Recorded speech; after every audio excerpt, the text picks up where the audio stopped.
Yo, what is up guys, Anthony here. Welcome back to the channel. In today's video, we're gonna go over how to design and structure a product page for maximum conversion rate. And this is gonna apply whether or not you are a beginner just starting out with your first dropshipping business, or you're a 7-figure brand that wants to optimize their pages for 8 figures. Then I'm gonna show you and reveal to you the same structure that I see replicated across multiple 8-figure brands and that I've noticed as a common trend across multiple brands that I've worked with.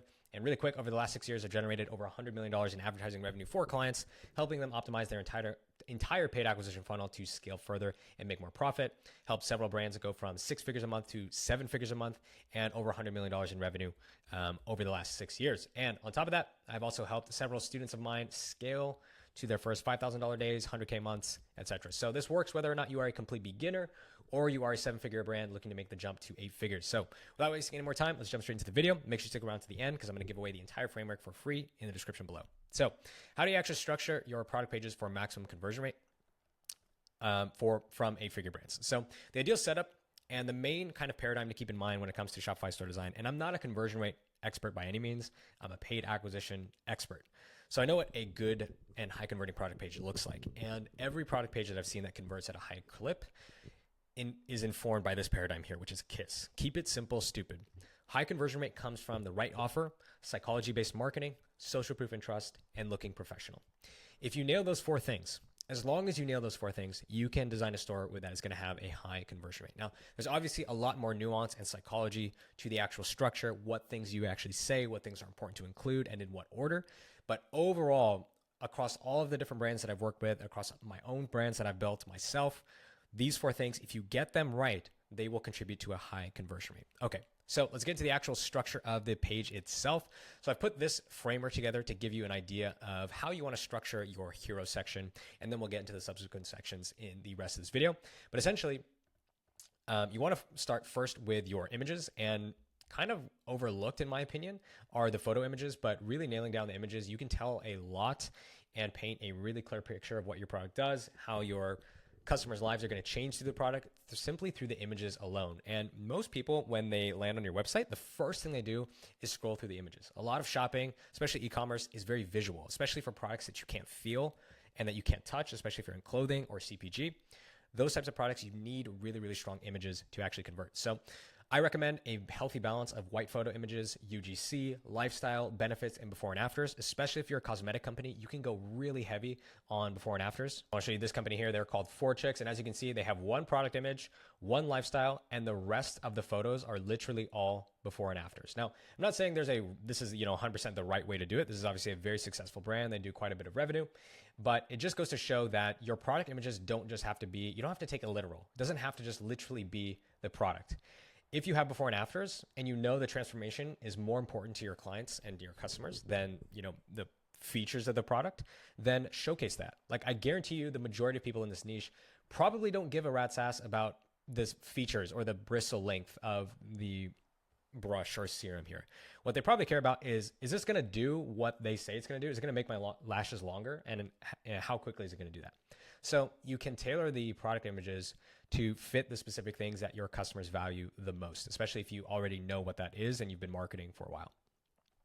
So those are the images that you want to include. You always want to have the thumbnails visible as well. So that way people we're basically optimizing the entire page for like the most simplest and like almost like stupid in a way customer experience, where we want to remove as much manual input from the customer as possible. So if we have a bunch of images, we don't even want them to need to scroll to see the images. We want them to just be able to see them from a bird's eye view.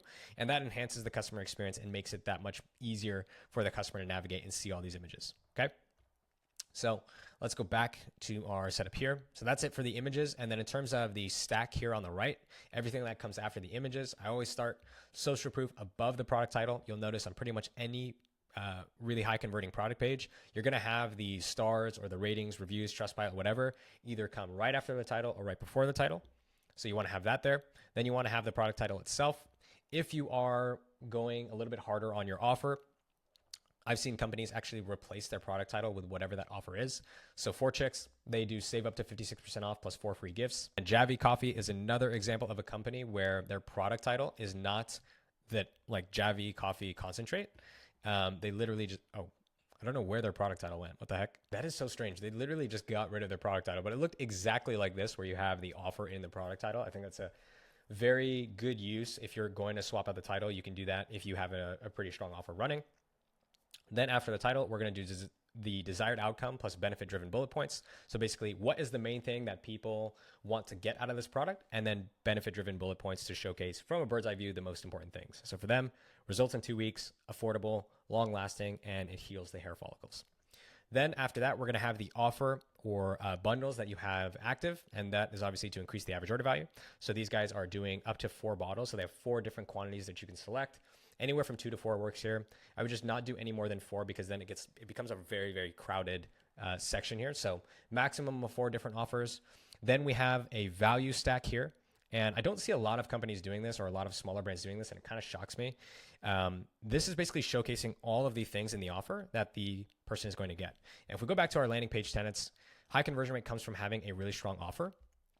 If you're just selling your one product for the sale price, like that's not good enough. That's not going to cut it if you want to scale. If you don't want to scale, then that's totally fine. But if you do want to scale, you need to have some type of value stack and a really high converting offer. So their offer in this case, if we go back, is 56% off plus 4 free gifts. And they use this value stack to basically show what those free gifts are. I've done several videos on offers on my channel. You can check those out. But just know you want to show the actual value, because if this is not here, like if we just exclude this, I wonder if I could do that, right? If it just looks like that, then you might have a really good offer, but the customer doesn't see that. You want to make it as apparent as possible what the customer is getting. You want to almost treat them like, not like they're dumb, but almost like if something seems obvious to you, I promise it's not obvious to your customers. So we use the value stack to show them the value of the offer that they're getting. And when we create that discrepancy between price to value, the more the value goes up and the lower the price, then the more enticing the offer and the more people want to actually buy. And I'll show you a very quick example. Don't need some fancy code and some fancy images. This is SoloWave, 8-figure skincare brand, and they do the exact same offer stack, and they literally just do it in text. Like, here's the bundle, here's what you get for free, right? You get a free serum, you get 2 free serum refills, and you get a travel bag for free. So this is a kind of on-brand, cleaned up version of the value stack. So you have no excuse not to be using this, whether you are an upscale luxury skincare brand like SoloWave, or you're a little bit more of a scrappy brand like 4Chicks, okay? So after you do that, you want to have an urgency timer here that basically just shows like limited stock. And then from there, you want a clear call to action and payment icons.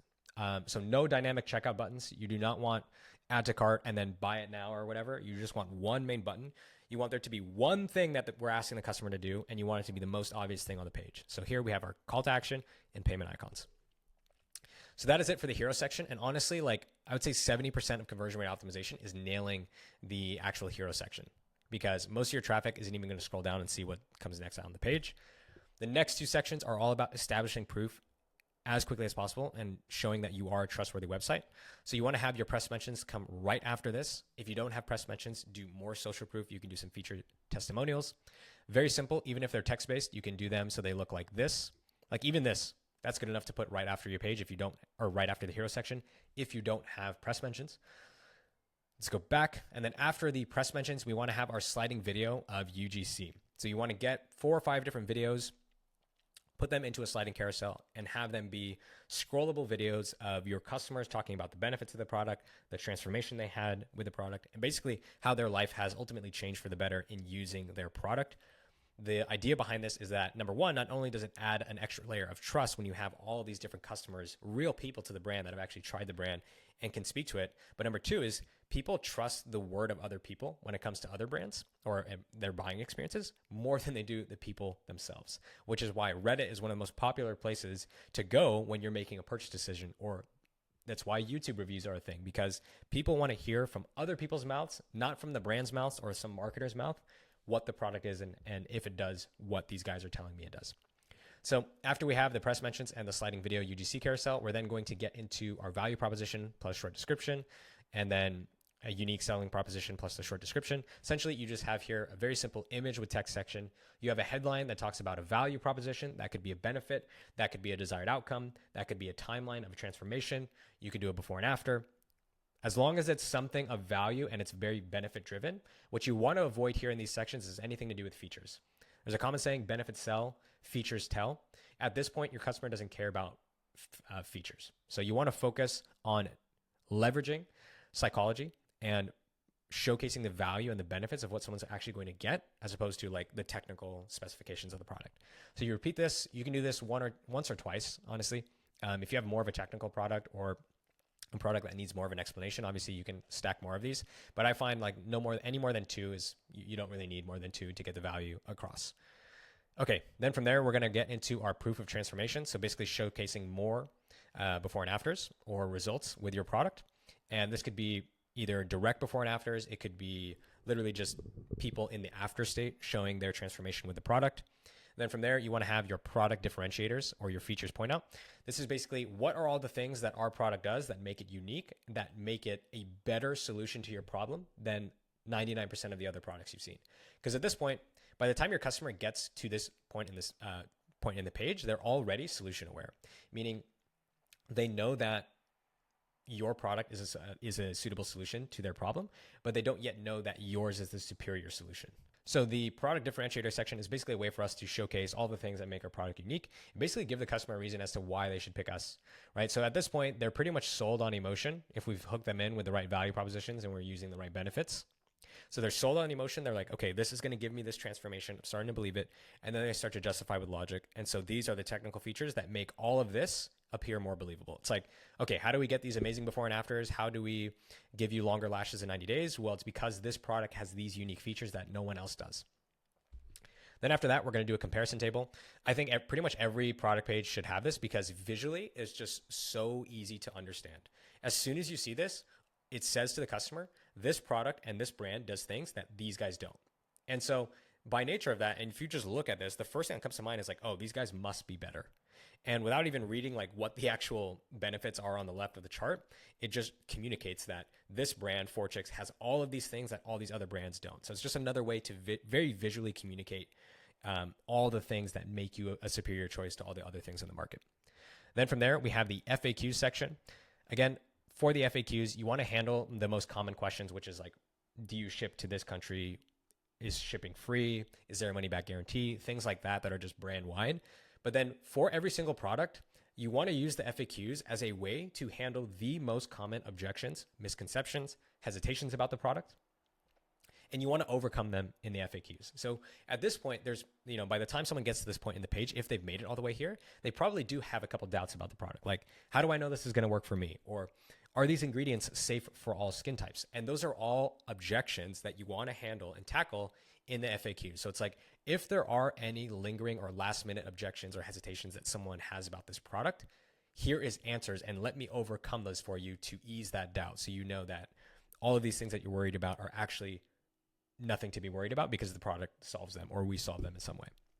Then after the FAQs, we're going to hammer them home with another wall of social proof. I love MantaMask because they literally have a wall of like 300 plus images on their site. And it comes right before their review section. They just plaster you. They hit you with a video testimonial, and then they hit you with this wall of UGC. You've got like parents on here. You've got kids on here. You've got like all kinds of people in this customer demographic, all people having a great experience with the product. And it just adds to that level of trustworthiness and social proof that so many sites, and it surprises me like how many 7-figure brands are missing this. And it's just a way for us to say like, okay, if you didn't believe us after all of this, here is, 100 plus people or even like 5 people who are getting this amazing transformation and having a really good experience with the product. And then lastly, we have a review section, pretty straightforward. You can use pretty much any Shopify app that you want for this. There's not really major benefits to using one or the other. Just make sure you have at least some type of review app on your website. And then from there, you have the footer. Alrighty guys, and that is going to do it for this video. I hope you got a ton of value out of this. If you want access to the full framework, then leave me a comment in the comment section down below and I'll send you the link directly to this so that way you can literally just put this up on one screen, send it to your developer, or just use it and start to build your own landing page and kind of structure it in this way. If you got a ton of value out of this video, make sure to leave a like, comment, and subscribe. If you want to have me run your ads directly for you and your Shopify brand that's doing at least $100,000 a month and you want to scale to $1 million a month, check out the first link in the description. If you are a complete beginner and you want to learn how to start your first profitable branded dropshipping business and scale to $1,000 a day, then check out the second link in the description and that'll take you to my private course and community.